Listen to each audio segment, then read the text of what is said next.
Amén. Mire el que está a su alrededor y dele un saludo de lejos. Y podemos tomar nuestros asientos en la tarde de hoy. Agradecemos su fidelidad en sus ofrendas, amados. Ya ustedes saben el formato.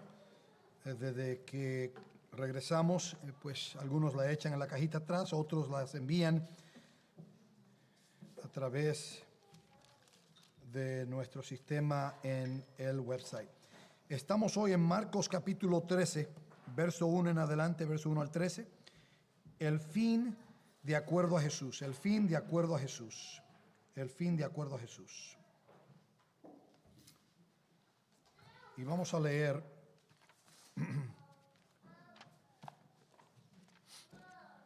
en Marcos 13. Hoy comenzamos una serie nueva, que lo más seguro estaremos aquí unas semanas. Marcos 13, cuando salía del templo, uno de sus discípulos le dijo: Maestro,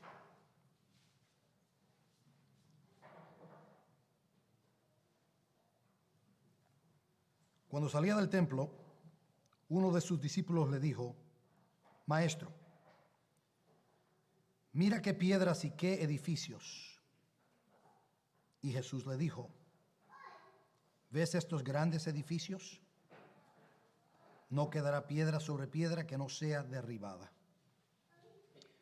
Y estando él sentado en el monte de los olivos, frente al templo, Pedro, Jacobo, Juan y Andrés le preguntaban en privado: Dinos, ¿cuándo sucederá esto? ¿Y qué señal habrá cuando todas estas cosas se hayan de cumplir? Y Jesús comenzó a decirles: mirad que nadie os engañe. Muchos vendrán en mi nombre diciendo: yo soy el Cristo, y engañarán a muchos. Y cuando oigáis de guerras y de rumores de guerra, no os alarméis. Es necesario que todo esto suceda, pero todavía no es el fin. Porque se levantará nación contra nación y reino contra reino, y habrá terremotos en diversos lugares y habrá hambres. Esto solo es el comienzo de dolores. Pero estar alerta, porque os entregarán a los tribunales y seréis azotados en las sinagogas, y compareceréis delante de gobernadores y reyes por mi causa, para testimonio a ellos. Pero primero, el evangelio debe ser predicado a todas las naciones. Y cuando os lleven y os entreguen, no os preocupéis de antemano por lo que vais a decir, sino que lo que os sea dado en aquella hora, eso hablad. Porque no sois vosotros los que habláis, sino el Espíritu Santo.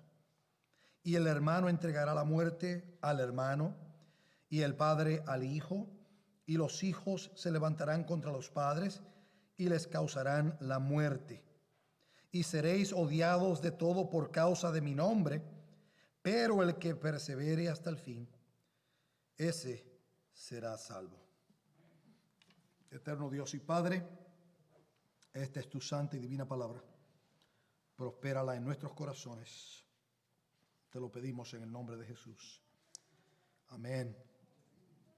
Estamos en la última semana de la vida terrenal de Jesús. Solo le quedan un par de días antes de llegar a la cruz. Y pasamos ya varios incidentes desde el momento en que Jesús entra triunfalmente a Jerusalén. Comenzaron una serie de conversaciones y debates con el Señor. Y en la última ocasión observamos cuando el Señor reconocía la devoción de una pobre mujer viuda. Ahora, después de un intenso debate en el templo, Jesús y sus discípulos se retiran de Jerusalén y se trasladan al Monte de los Olivos. Allí se sientan para tener una manera fácil de mirar a la ciudad hacia abajo. Ahí es donde Jesús da el discurso del Monte de los Olivos.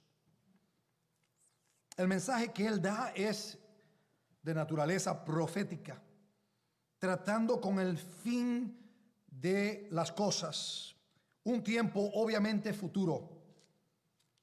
Y aunque él no describe todos los detalles del tiempo final, Jesús compartió lo suficiente como para revelar el clima espiritual y social existente en el presente tiempo del que él está hablando. Y cuando comenzamos a discutir este tema conocido como el discurso del Monte de los Olivos, que se registra también en Mateo y también en el Evangelio de Lucas, quiero decirles con toda sinceridad que yo no tengo todas las respuestas. Obviamente necesitamos el libro de Daniel, necesitamos el libro de Apocalipsis para entender y encajar muchas de las cosas que el Señor aquí habla. No hay manera en que una persona pueda con certidumbre absoluta hablar y entender las cosas que Jesús enseña completamente. Hay espacio para estar en desacuerdo en esos asuntos escatológicos, porque realmente al final del día, siempre y cuando no estemos divorciados de Cristo, podemos nosotros diferir en esos aspectos y no ser dogmáticos y ortodoxos en esos respectos. Pero sí hay vena común en estos asuntos del tiempo final. Nosotros somos pretribulacionistas. Creemos que nosotros, la iglesia, seremos removidos del mundo antes de la tribulación. Nosotros somos gente que creemos en el rapto de la iglesia, que la iglesia será raptada antes de comenzar el tiempo de la tribulación. Tocaremos esos temas, obviamente, porque estamos entrando en Jesús nos está dando el discurso más largo y la respuesta más larga a pregunta hecha por sus discípulos, y en esto respecto al tiempo final. Algunas de las cosas que el Señor comparte con sus discípulos tienen su cumplimiento en sus días, otras parcialmente cumplidas en sus días, pero hay otras que todavía están por cumplirse. Y aunque no podemos entenderlo todo completo, lo que el Señor enseña, sus palabras son una advertencia para nosotros y nos proveen un entendimiento valioso con relación a los tiempos finales. A través de su enseñanza, entendemos que nuestro Señor es soberano y que Él está en absoluto control de todos los eventos de la historia y de la humanidad, y que Él es el Señor de la historia.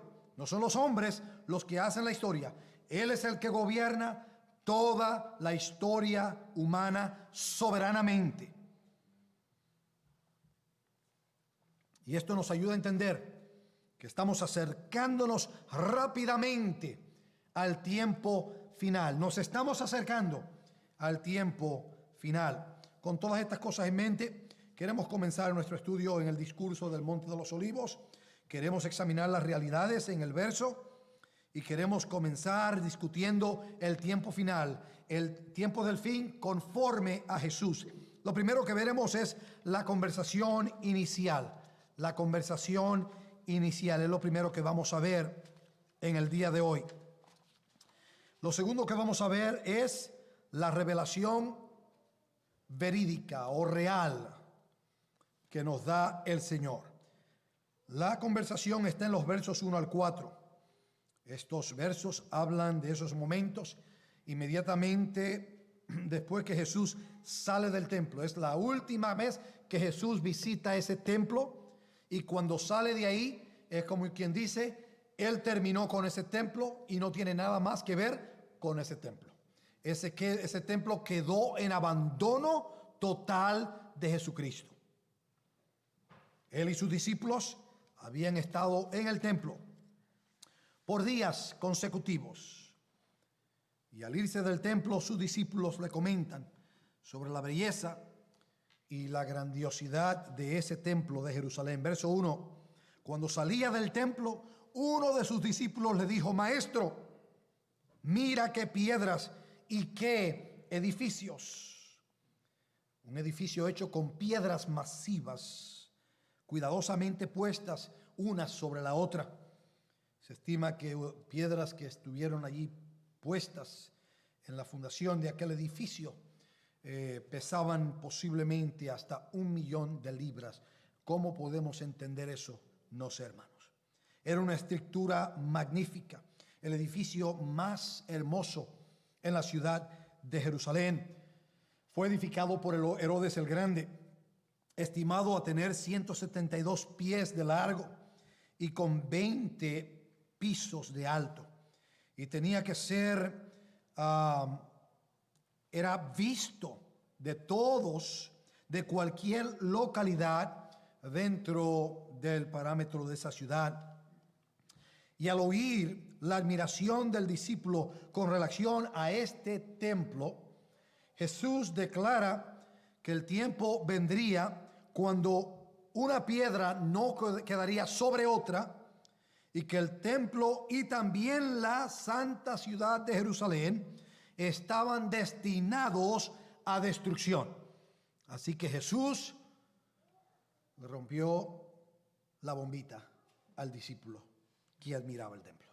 La vejiga, como dicen los quisqueyanos, ¿verdad? Jesús dice: esto será todo destruido.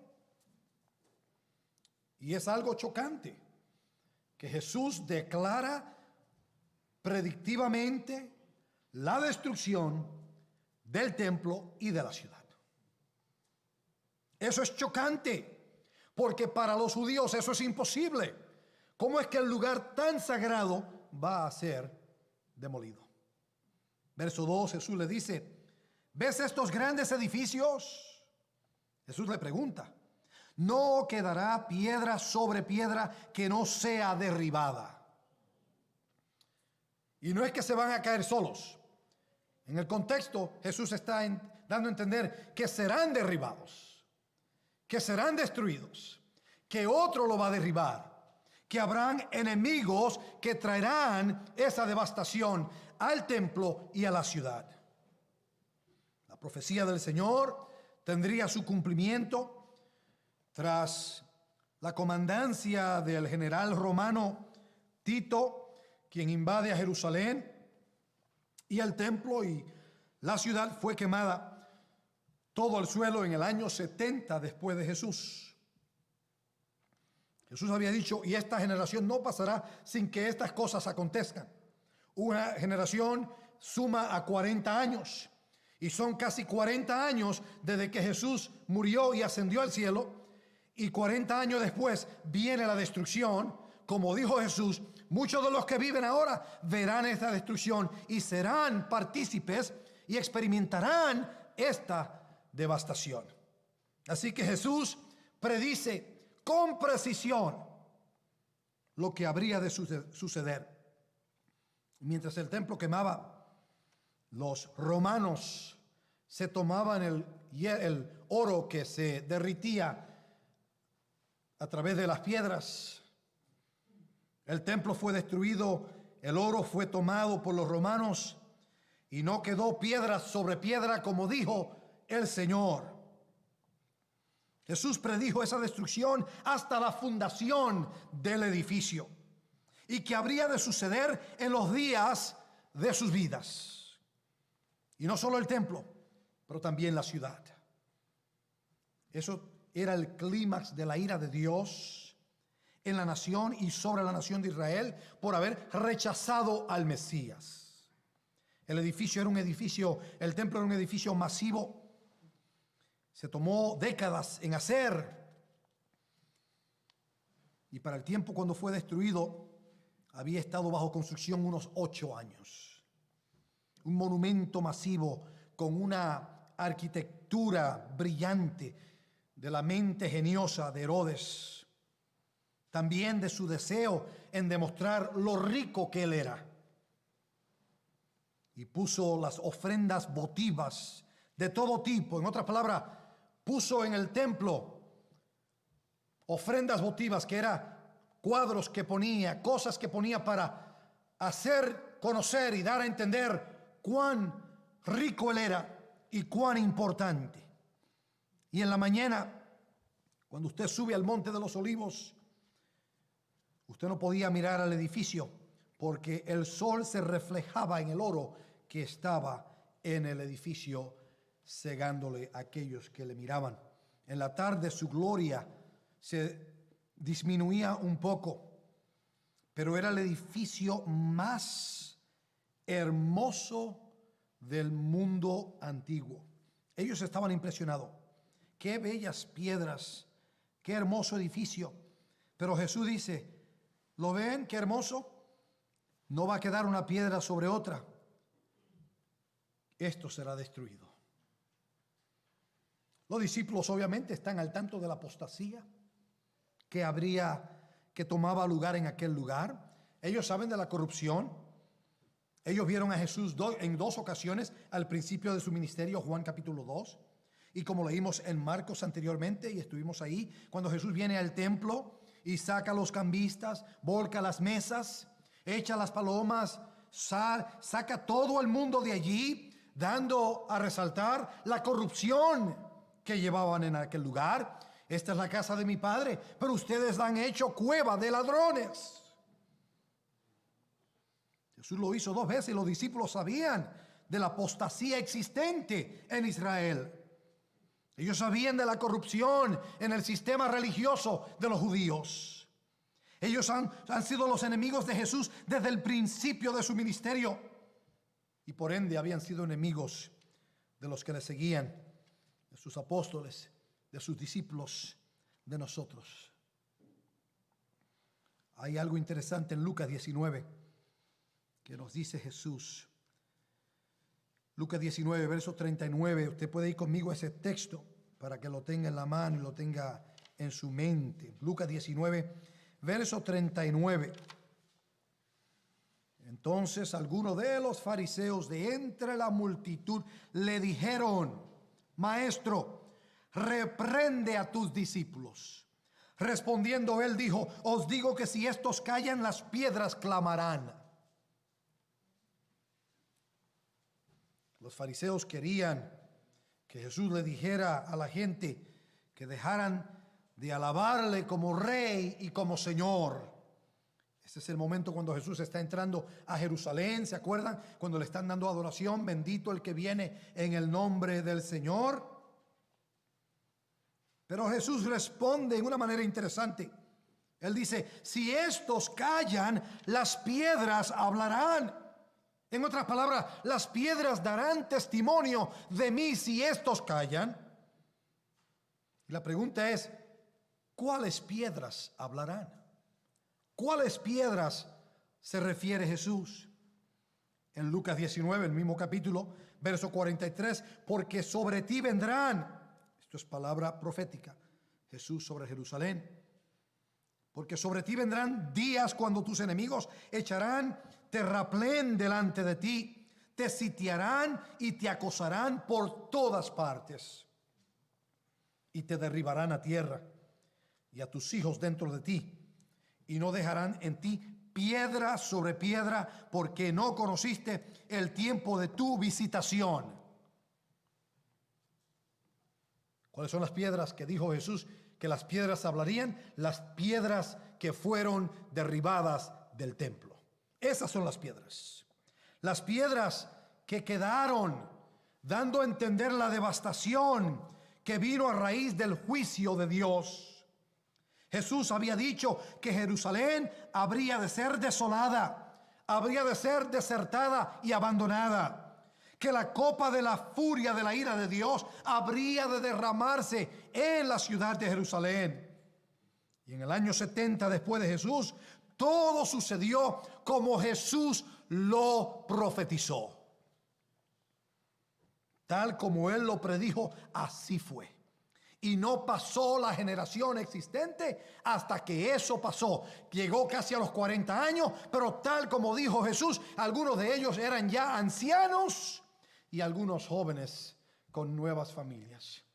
Pero la devastación llegó, como dijo Jesús, porque no importa los planes que la gente tenía en aquel momento, no importa si pensaron que habían sepultado a Jesús. Jesús había hablado palabras que tendrían cumplimiento, porque Jesús, Él es el que está en control de todas las cosas. Él es soberano. Y Él deja entender que la ira de Dios habría de caer. Y después de oír la profecía del Señor de la destrucción del templo y Jerusalén, Pedro, Jacobo, Juan y Andrés, estos son un par de hermanos. Pedro y Andrés son hermanos, Juan y Jacobo son hermanos. Así que en la iglesia siempre hay familia. Eso no es nada nuevo. Aquí tenemos un par de hermanos que son los que vienen para hablar a Jesús en privado y cuestionarle sobre las cosas que él está hablando. Verso 3. Y estando él sentado en el monte de los olivos frente al templo, Pedro, Jacobo, Juan y Andrés le preguntaban en privado: dinos, la pregunta, ¿cuándo sucederá esto? ¿Y qué señal habrá cuando todas estas cosas se hayan de cumplir? Ellos están sintiendo el peso sobre de Jesús. Ellos están curiosos para entender el tiempo preciso de estos eventos. Ellos querían saber las señales que habrían de tomar lugar, que habían de revelar el cumplimiento de estas profecías. Y su cuestionamiento hace que Jesús enseñe sobre los tiempos finales. A eso se le conoce como el discurso del Monte de los Olivos. Tiene un elemento profético. Ellos están mirando al gran edificio, al gran templo. Y Jesús está mirándolo todo con una mezcla de ira santa, de tristeza, porque él había llorado, ¿se acuerdan?, sobre Jerusalén. Estas son las palabras que él expresa en el Evangelio de Mateo, capítulo 23 y versículo 37. Estas son las palabras de Jesús durante esos mismos momentos. De tiempos antes él decía: Jerusalén, Jerusalén, la que mata a los profetas y apedrea a los que son enviados a ella. ¿Cuántas veces quise juntar a tus hijos como la gallina junta a sus pollitos debajo de sus alas y no quisiste? Tienen que oír eso, hermano. Jesús dice: Jerusalén, Jerusalén. Él habla directamente a la ciudad, a la nación. Estará el Señor llamándote a ti por tu nombre. Fulano, fulano. Te estoy hablando, te estoy llamando la atención.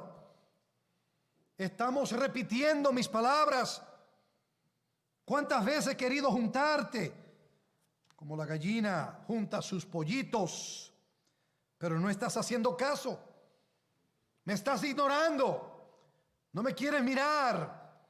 No quieres servirme, no quieres amarme, no quieres creer en mí. No quieres devotarte a mí. Y lo último que vimos antes de este incidente es la devoción de una pobre mujer viuda, en contraste a la religiosidad hipócrita de los líderes de la nación.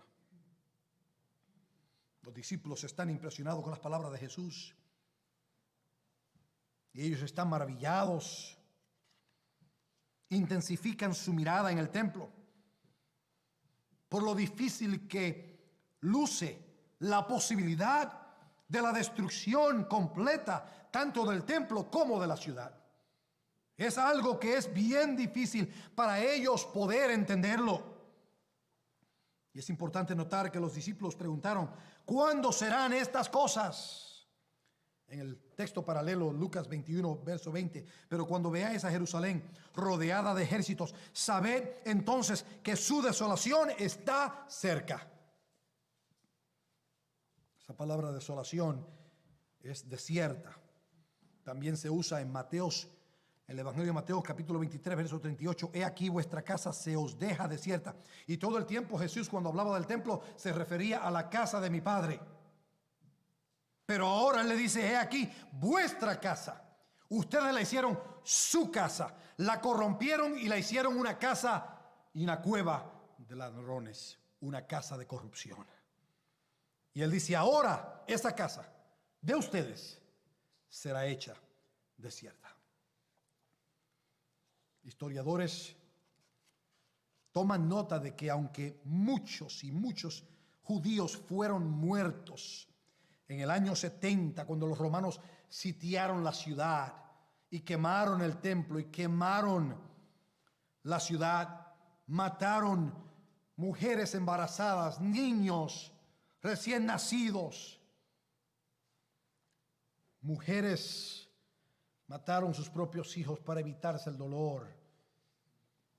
Fue devastación completa.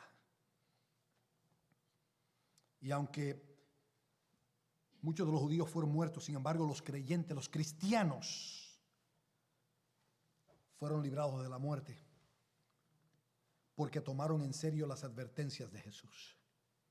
Habían ya cristianos, porque Jesús había muerto, había resucitado y ya había ascendido al cielo, y hace 40 años de eso.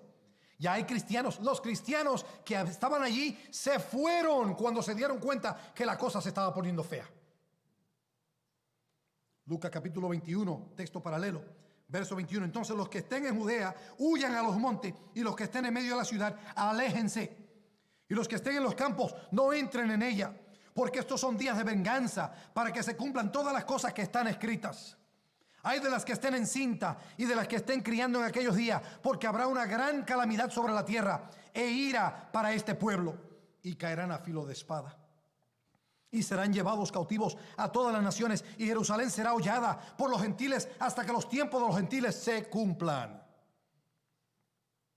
Los judíos se han esparcido por toda la tierra hasta el tiempo de hoy. Serían llevados cautivos a todas las naciones. Bien difícil imaginar por los discípulos en sus mentes asociar estos eventos con el fin del mundo. Ellos piensan, si el templo será destruido y la ciudad también será hecha desierta, entonces el fin está cerca. Por lo que esto hace que ellos le cuestionen al Señor.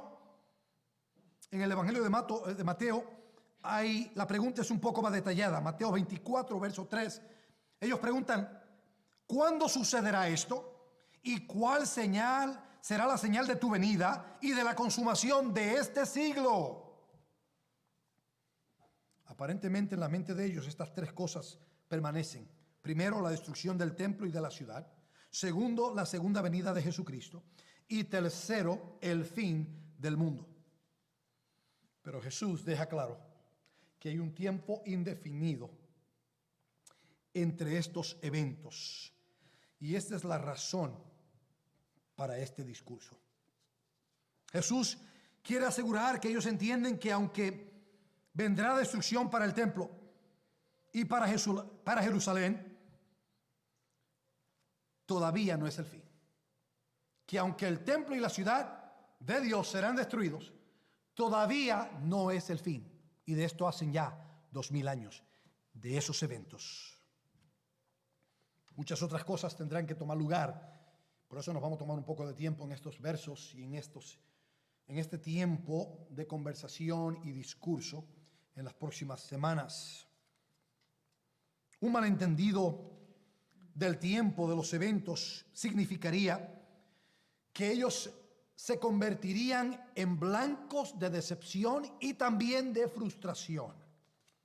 Esa es la razón porque el Señor les advierte en los versos 5 al 13. Hoy veremos de los 5 al 8. Jesús les advierte para que ellos no se conviertan en blanco de decepción y tampoco de frustración. Esto no es, todo esto va a pasar y mañana el Señor va a regresar. Ellos vuelven a preguntar antes de la ascensión de Jesús en Hechos capítulo 1. ¿Cuándo serán estas cosas? ¿Y qué nos das con relación de tu reino? ¿Cuándo comenzará? A vosotros no os toca saber el tiempo y los sazones. Eso le pertenece al Padre. Él les dijo, ustedes váyanse y prediquen este evangelio en Jerusalén primero, en Judea, en Samaria y ¿hasta dónde? Hasta los confines de la tierra. A ustedes les toca ir y predicar este evangelio a todo el mundo. A ustedes no les toca conocer todos los detalles y todos los pormenores que estarán sucediendo, pero tengan oreja Tomen nota. Cuando ustedes vean estas cosas, entender que el fin está cerca, pero todavía no está cerca. La revelación que nos da el Señor ahora, punto número 2, versos 5 al 8. Él responde a la pregunta de los hermanos, compartiendo bastante con relación al fin, y su respuesta nos llevará hasta el fin del capítulo. Y al considerar la revelación del Señor, descubrimos estas siguientes cosas. Número 1, la decepción. Número 2, las divisiones. Número 3, los desastres. Y número 4, la desesperación. La desesperación. Versos 5 al 6, la decepción. Y Jesús comenzó a decirle, mirad que nadie os engañe. Muchos vendrán en mi nombre diciendo, yo soy el Cristo, y engañarán a muchos. Durante la tribulación, el anticristo vendrá al escenario. Para los que no tienen un básico entendimiento, quizás algunas de estas cosas suenan como extrañas, pero quizás a medida que prediquemos estos versos, traemos a colación algunas de estas cosas porque necesitamos también tomar del libro de Daniel y de Apocalipsis. Durante la tribulación, el anticristo vendrá al escenario. Vendrá para decepcionar, para engañar y para unir al mundo. Pero Jesús ha advertido de muchos, ha advertido en contra de los falsos cristos, de los falsos profetas que estarán entrando al escenario durante todo el tiempo. Ellos van a hablar con mucha pasión, van a engañar a muchos. En Marcos 13, verso 22, dice el Señor, porque se levantarán falsos cristos y falsos profetas y mostrarán señales y prodigios a fin de extraviar, de ser posible, a los escogidos. Se levantarán falsos cristos, falsos profetas y mostrarán señales y prodigios a fin de extraviar, dice el texto, dice Jesús, si es posible, a los escogidos. En otras palabras, los escogidos no pueden ser extraviados. Los escogidos no pueden ser extraviados. Lo que el Señor está diciendo es que estas gente que se van a levantar van a tener tal persuasión que hay muchos que en la iglesia están a la orillita, esos se van a extraviar. Lo hemos visto en esta pandemia, con muy poco que ha pasado, y algunas personas se extravían.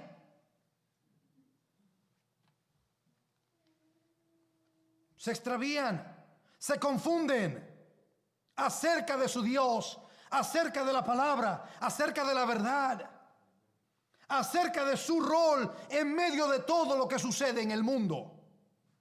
Porque Jesús está dando a entender, estas cosas estarán sucediendo en el mundo, porque eso es muy normal en un mundo caído. Así que no estéis sorprendidos cuando vean todas estas cosas suceder, porque todavía no es el fin. Así que lo que le está diciendo es, acostúmbrense a los sinsabores de la vida, acostúmbrense a las luchas, acostúmbrense a las cosas sobrenaturales, acostúmbrense a oír la falsedad que vendrá de muchos. Tengan en mente que esto va a suceder en este lado del mundo.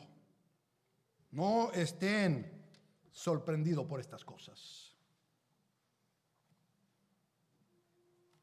Hay quienes están salvos, quienes serán tentados para creer al mensaje engañoso. Pero Jesús dice, mirad que nadie os engañe. A usted le toca estar pendiente, a usted le toca poner esfuerzo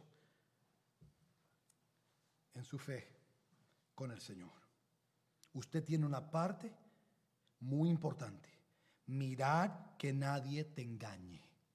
No te dejes embaucar. No te dejes comer los dulces, como dicen por ahí, ¿verdad? Usted sabe la verdad. Usted conoce la verdad. Usted sabe quién es el soberano de la historia. Y en la historia humana, tanto personal, tanto local, nacional, mundial, suceden muchas cosas y lo estamos viviendo hoy, que es una de las cosas que dice el Señor habrían de suceder en el mundo. Esta pandemia no es sorprendente para el Señor. Jesús dijo que habría de ocurrir pandemias como esta.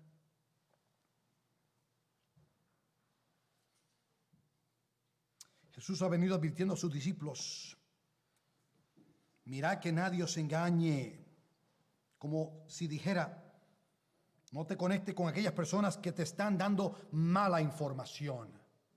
El escuchar emisoras cristianas, porque se llaman ser emisoras cristianas, no las hace cristianas y no las hacen ser fuentes de la verdad de Dios. Predicadores tenidos por predicadores del evangelio o evangélicos no necesariamente son verdaderos, porque hay que pesar el mensaje, hay que pesar lo que predican y también mirar sus vidas. Y hay algunos que quizás no están mirando predicadores, pero sí le ponen mucha mente a Nostradamus, quien tomó de la Biblia para dar sus predicciones. ¿Y cómo la gente no se dio cuenta que él tomó de la Biblia? Porque la Iglesia Católica Romana le quitó a la gente el poder leer la Biblia. La Iglesia Católica Romana por muchos años no permitía que nadie leyese la Biblia. Quería que la gente permaneciese en ignorancia. Y Nostradamus en esos tiempos cogió en sus días y tomó de la Biblia y usó de la Biblia para hacer sus predicciones. Un engañador. Y así como él, muchos. Había uno años atrás que tenía una radioemisora en nuestra área, Harold Camping. Una y otra vez dijo: el Señor viene en tal fecha. Y el Señor no vino. Creo que fueron 2 o 3 veces. Hubo otro que vino 88 razones por las que Jesús viene en el 1988. Ya estamos en el 2020.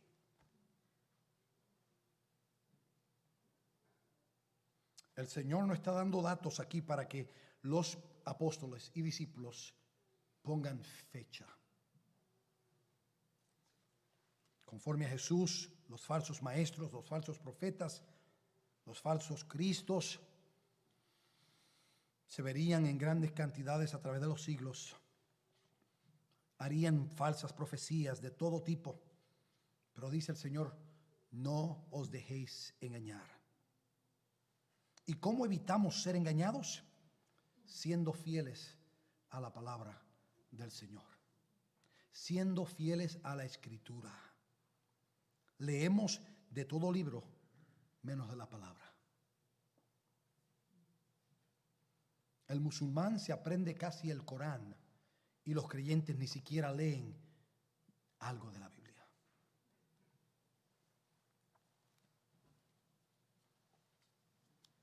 Eso es peligroso, amados. Eso explica el por qué muchos están engañados en muchas iglesias. Porque la gente no lee la palabra. La gente está simplemente buscando los indicios que se ven en los periódicos, los reportes que nos da el mundo y los expertos de hoy día, pero nadie quiere oír lo que dice la palabra. ¿Usted quiere estar al día?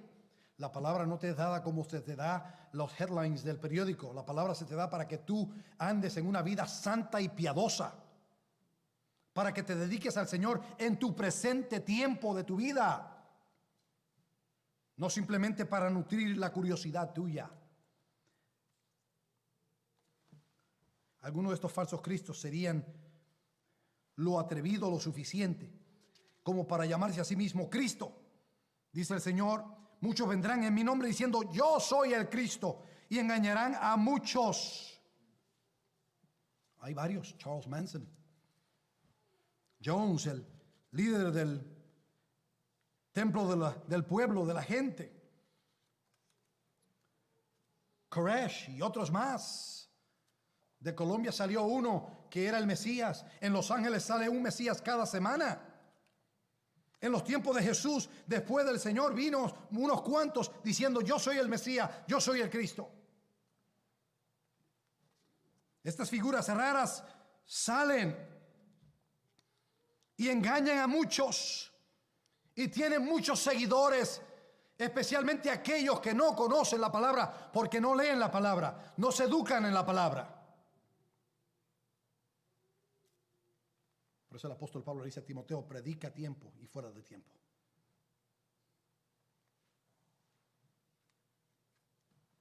Y muchos de estos seguidores siguen a estas personas hasta la muerte. Hasta la muerte. Usted ve que en iglesias donde se está predicando falso evangelio y falsedad, se llena porque la gente sigue a esta gente que está nutriendo sus sentidos de avaricia y todo lo demás. Para el musulmán, Jesús es otro Jesús del Jesús de la Escritura. Su teología viene del Corán, que es tenido por ellos como su sagrado escrito, la Santa Escritura, y el Suná o el Hadith, que es la tradición de los musulmanes, y estas tradiciones se le atribuyen a Mahoma. En la teología musulmán, Jesús fue un hombre, pero no fue Dios. Él no murió según la teología musulmana. Él subió al cielo y fue transportado al cielo de la manera que lo hizo fue Elías el profeta. Y siendo que él nunca murió, entonces tampoco resucitó. Esa es la teología islámica. Y si no murió, entonces no resucitó y por ende no puede expiar por nadie, porque nadie puede expiar por nadie más. Eso es lo que ellos enseñan. De manera que en la teología musulmana, Jesús es un hombre, es un profeta y nada más. Que ahora está en el cielo, está al lado de Alá, esperando que Alá lo envíe nuevamente aquí a la tierra. ¿Y por qué Alá lo va a mandar aquí a Jesús? Para que Jesús venga aquí a la tierra y traiga corrección a todos los cristianos que erróneamente malentendieron a Jesús. Para que Jesús corrija toda mala percepción, toda idea errónea que los cristianos han tenido acerca de Jesús. Él tiene que venir para que los cristianos rechacen la noción de que Jesús es el Hijo de Dios. Y que los cristianos tienen que admitir que estaban errados y que Él no era nada más que un profeta y un hombre nada más, que no era Dios y tampoco es Salvador. De manera que los cristianos en todas partes van a tener que admitir y afirmar que el Evangelio era una falsedad, que el Nuevo Testamento es falsedad, que los apóstoles hablaron falsedad, que Jesús no resucitó, que Jesús no es Dios, que no es el Hijo de Dios y por ende no puede salvar. Y hay muchos que creen esta decepción. Hay muchos que creen esta decepción. Hay cristianos evangélicos que dicen a sus iglesias que el Jesús que creen los musulmanes es el mismo Jesús que nosotros creemos. Cuando usted oiga eso, entienda que está oyendo falsa palabra, un falso mensaje, un falso predicador. Pablo dice a los Gálatas: si otro viene con otro evangelio o con un Jesús distinto al que os hemos predicado, el tal sea tenido como ¿qué? Por anatema, maldito, condenado. O sea que quien enseña y cree en otro Jesús que el Jesús de las Escrituras, está maldito, está bajo condenación. Y hay muchos que creen esta decepción. Y hoy día usted va a ver mucho, en el nombre del ecumenismo, buscando que tenemos muchas cosas en común. Jesús no tiene nada en común con el Mahdi de los musulmanes, ni con Alá, ni con Mahoma. Jesús no tiene nada en común con ellos.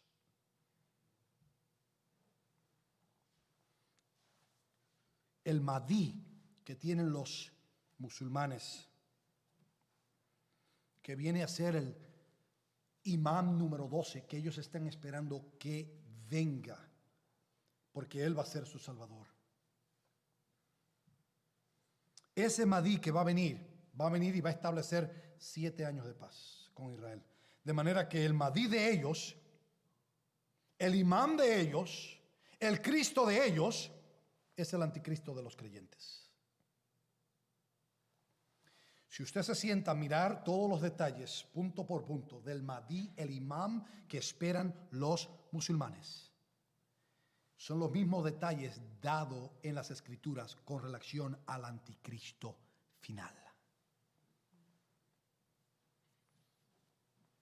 Este Mahdi de los musulmanes, que es tenido como el guía, el Salvador esperado, establecerá un califato y el mundo tiene que seguirle cuando él toma dominio, o él va a destruir a todos sus enemigos, a los enemigos del Islam.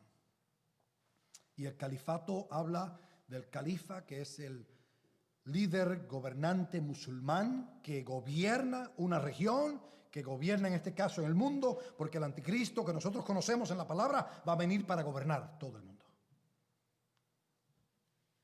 De manera que nuestro Jesús es básicamente el anticristo de ellos, y el anticristo nuestro es el redentor de ellos.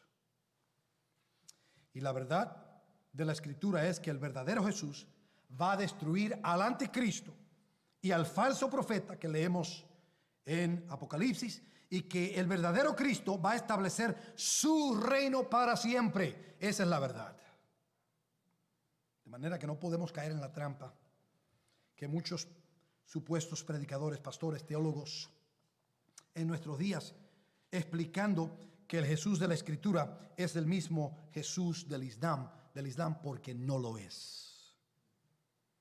Cualquier otro Jesús que no sea el verdadero no es el Jesús que salva. La adoración de cualquier otro que no sea el verdadero Jesús le hace a usted estar bajo condenación. Estar bajo condenación conforme a la Escritura. Y Jesús dice, no dejen que nadie os engañe. Habrán divisiones, y hablaremos más en lo adelante porque hay más tema, lo más seguro, a medida que seguimos en esta porción. Habrán divisiones, verso 7. Cuando oigáis de guerra y de rumores de guerras, no os alarméis, es necesario que todo esto suceda, pero todavía no es el fin, porque se levantará nación contra nación y reino contra reino. Los judíos conocían el dolor de cabeza de lo que es la guerra, y en este momento sufrían bajo la dominación imperial romana. Y desde el tiempo del reinado norteño, ellos habían sido conquistados por los asirios, por el reinado del sur, por los babilonios, y ellos no habían conocido ninguna paz. Y tristemente esto continúa desde los días de Cristo en toda la tierra. Han habido muy pocos días de paz en la tierra. En mi vida, en su vida, en la vida de muchos de nosotros, el que nació después del 70 todavía estaba la guerra de Vietnam. Luego vino la guerra del Golfo, guerra de Afganistán, la guerra contra el terrorismo que existe todavía, las guerras civiles que se han dado tanto en Estados Unidos, en las diferentes naciones a través de la tierra, en África. Siria todavía permanece en una guerra civil. Ucrania todavía en batalla y guerra contra Rusia por territorio. Pakistán y India todavía están en conflicto. Se amenazan el uno al otro. Hermano, ¿usted cree que esto sucede simplemente por suceder? Esto sucede en este lado. Jesús dice que estas cosas habrían de ser una realidad constante en esta vida. Y con todos los avances que hay en el mundo, y usted pensaría que la gente sería mejor y que las naciones se llevarían más. No es así. La gente sigue en sus guerras, en sus conflictos. Gente en Pakistán se aborrecen unos a otros, en India, en mismo Estados Unidos, donde estamos viviendo nosotros ahora mismo. Aquí se está demostrando y se está reflejando cada vez más el aborrecimiento que la gente se tiene el uno al otro. Dice la palabra que en estos últimos días la gente se aborrecería. La gente se aborrece. Y no es el presidente, no es la constitución, no son los políticos, es la gente. Y cuando la gente se da cuenta que pueden hacerse anarquistas en estos tiempos, como ha pasado en toda la historia, Lo hacen y hacen y deshacen. Y la violencia va y violencia viene, sin importar a quién le hagan daño y a qué propiedad le hagan daño. Eso pasa en nuestros días. El Señor deja claro que no habrá paz.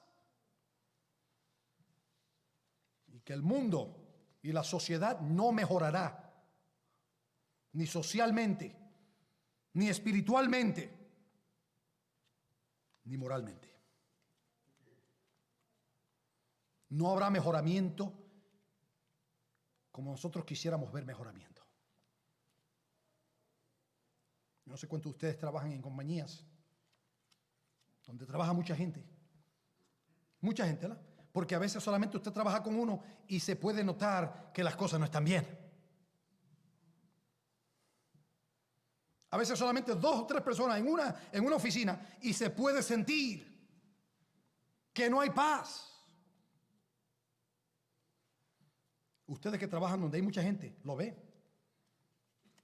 Lo ven. El mundo sabe qué hace, devolviéndose cada vez más de peor en peor, en peor, en peor. Yo no sé cuántos de ustedes están esperando que las cosas mejoren con cambio y transición de gobierno en este país, porque esto no está dictado para ser mejor, está dictado para ser peor. Está dictado para ser peor. Y no se deje embaucar con lo que usted oye por la radio, por la televisión, por los medios sociales. Usted esté pendiente, no se deje embaucar, no se deje engañar. Y esté pendiente y observe lo que está pasando en este país. Dese cuenta que lo que dice el Señor es verdad, no hay paz. Muchas promesas de todo tipo. Pero lo que hay son agendas escondidas y corrupción al fondo del corazón de estas personas que hoy lidian aún en nuestro país. Es interesante leer las teorías por las cuales la gente va a guerra. No las voy a explicar todas, pero las puedo mencionar algunas. La teoría marxista, la que tiene que ver con la inigualdad económica. Hay quienes en este país están abogando por esto ahora mismo. La teoría evolutiva, que tiene que ver con la supervivencia del más apto. O sea que los más aptos son los que sobreviven. Hunger Games. ¿Usted cree que Hunger Games es simplemente entretenimiento? Esa es la idea que está en el corazón de muchos en nuestros tiempos. Porque lo vemos a través de las acciones en el aborto. Se deja ver que aquí los más aptos, porque el indefenso no tiene voz. Y hay cristianos que abogan por esas teorías satánicas, demoníacas. Y son razones que han causado guerras. Está la teoría del comportamiento, que hay gente que son inherentemente torcidos a la violencia. Está la teoría demográfica, o sea, expandir la población conduce al conflicto. Está la teoría racionalista, teniendo que ver con la información asimétrica. En otras palabras, que hay gente simplemente no tienen suficiente información.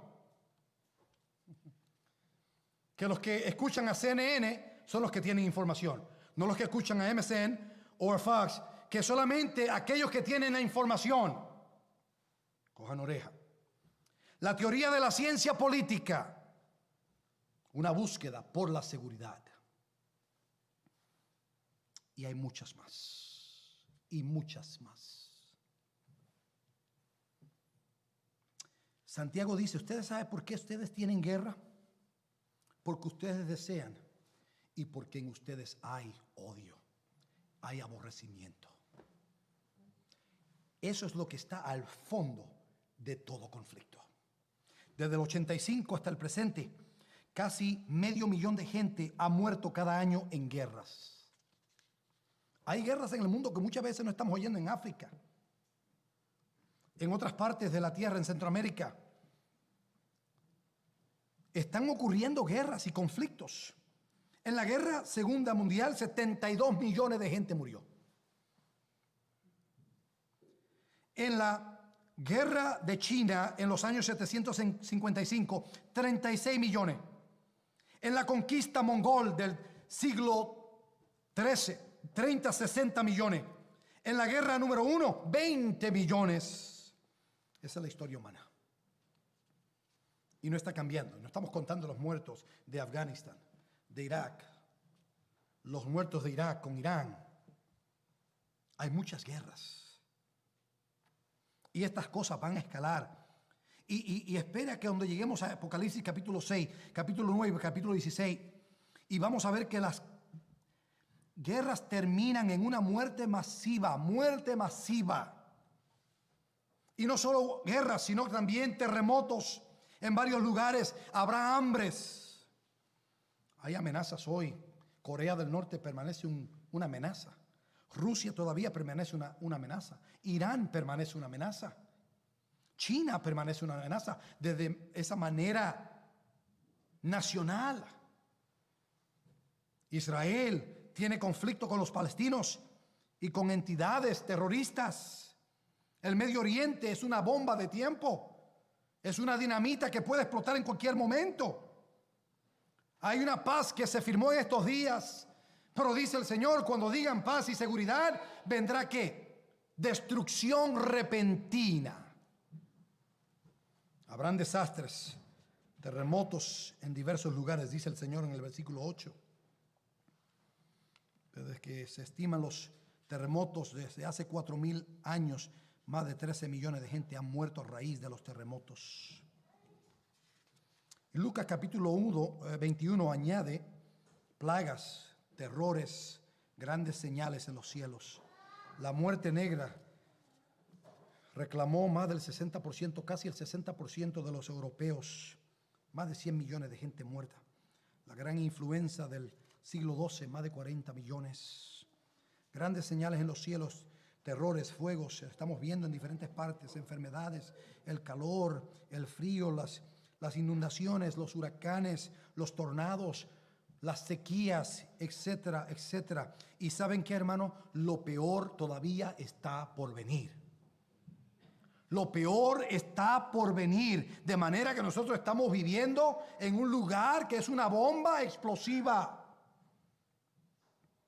Lo peor está por venir.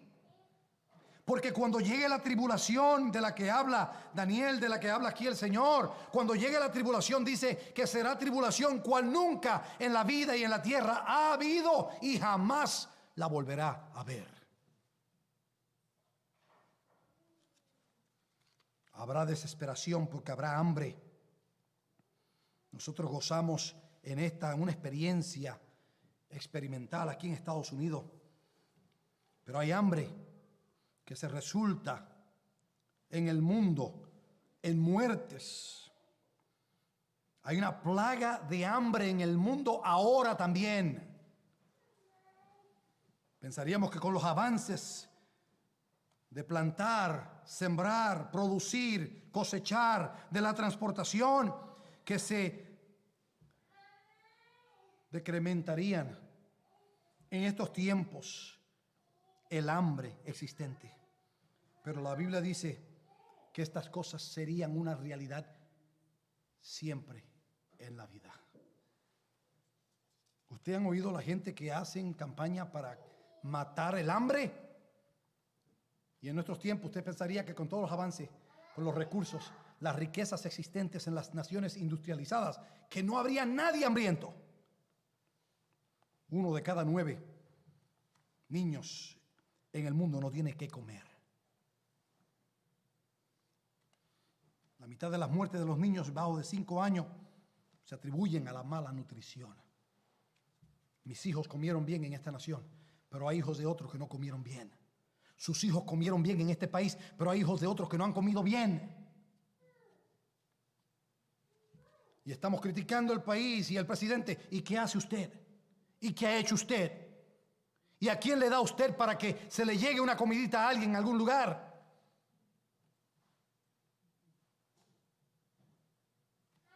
Jesús dice que estas cosas habrían de suceder. Y con todos nuestros esfuerzos, como que las cosas no se arreglan, no se resuelven. Con todas estas cosas, Marcos registra que Jesús advierte que grandes tribulaciones vienen. Vienen hambres y vienen pestilencias. Y estamos en medio de pestilencia ahora mismo. Los problemas sociales siempre han existido. La inestabilidad social y política siempre ha existido. Pero aparentan estar aumentando en una proporción alarmante. Lo estamos viendo en nuestro país. ¿No lo estamos viendo? No lo estamos viendo. Y no crea, políticos dicen que si ahora está malo se va a seguir poniendo peor. No importa quién gane. Las cosas van a seguir empeorando, amados hermanos. Las cosas van a seguir empeorando. ¿Usted cree que usted está en el mejor país del mundo para sus hijos? No, la mejor situación para sus hijos y para usted es que usted esté completamente devotado al Señor, entregado al Señor, su vida en las manos de Cristo. No en las manos del que gobierna, no en las manos del gobierno, no en las manos de América, en las manos del Señor. No importa quién sea el presidente, no importa quién sea el Congreso. Las cosas no van a mejorar, amados. Pero sí podemos orar para que haya paz. Ore, Señor, que haya paz. Eso es lo que dice la Biblia, que oremos por aquellos que están en eminencia, para que sea nosotros tengamos cierta paz. Ore al Señor.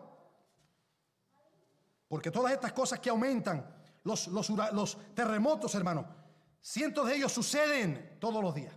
Quizá usted no lo siente todo, pero está la tierra temblando. Esta tierra es temblorosa, temblando todos los días. Y cuando menos lo pensamos, en Haití hubo un terremoto terrible. En Japón, en otras partes de la tierra. Aquí el otro día tembló algo en Trenton, cerca de nosotros. Puede temblar en cualquier momento. Esto es cosa de tiempo, hermano. Y cuando usted y yo menos lo pensamos, viene un terremoto y la pandemia se queda corta con los daños que nos puede causar un terremoto.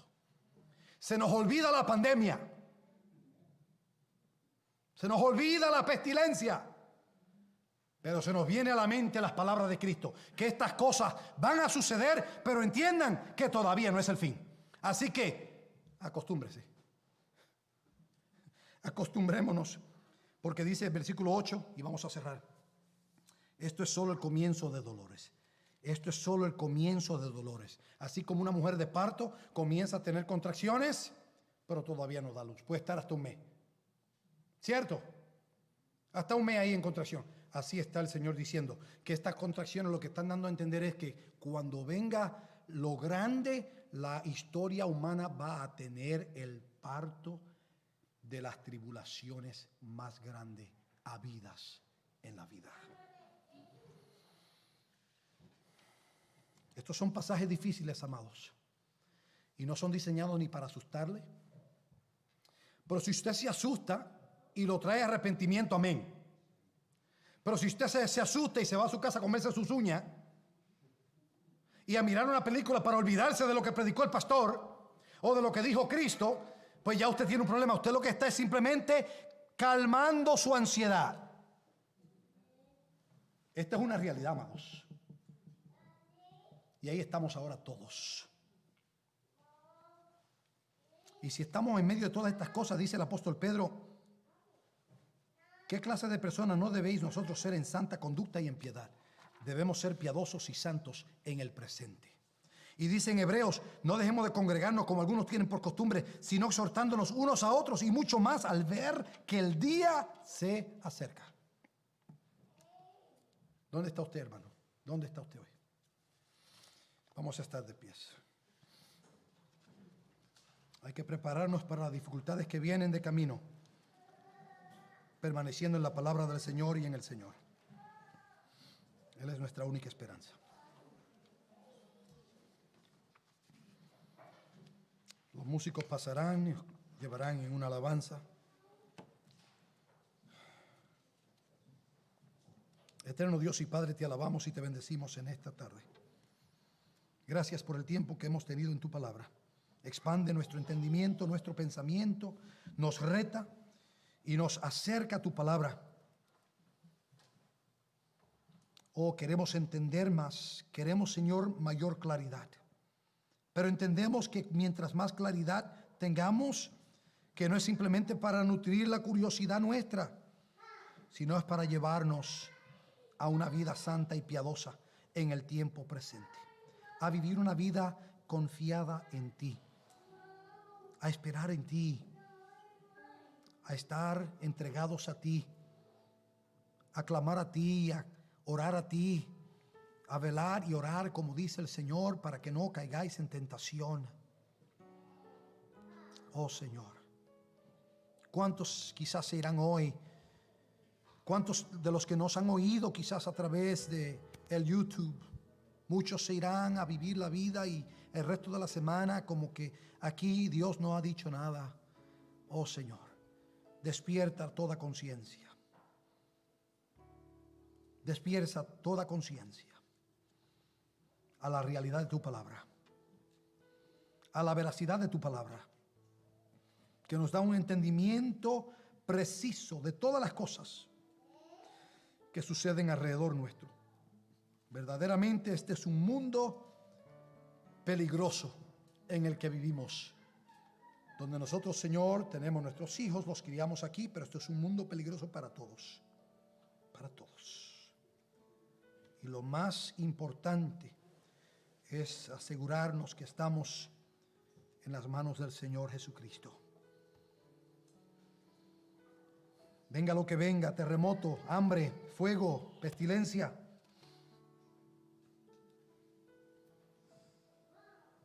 Sabemos que aquellos que creen en Jesús permanecerán hasta el fin y entrarán a la gloria de Dios. Esa es nuestra esperanza. Esa es nuestra esperanza. Esa es nuestra esperanza, oh Dios. Permite que todos los que estamos aquí, Señor, hagamos un alto en nuestras vidas y hagamos reflexión. Y si hay alguno que no conoce al Señor Jesucristo, tráeles a convicción y dales el don del arrepentimiento y la fe para creer en el Señor Jesucristo, para el perdón de sus pecados, para tener la esperanza de vida en la gloria eterna, porque nosotros somos de los que esperamos cielo nuevo y tierra nueva donde mora la justicia de Dios. Sea hecha tu obra en nosotros hoy, te lo pedimos en el nombre de Jesús. Y toda la iglesia del Señor dice: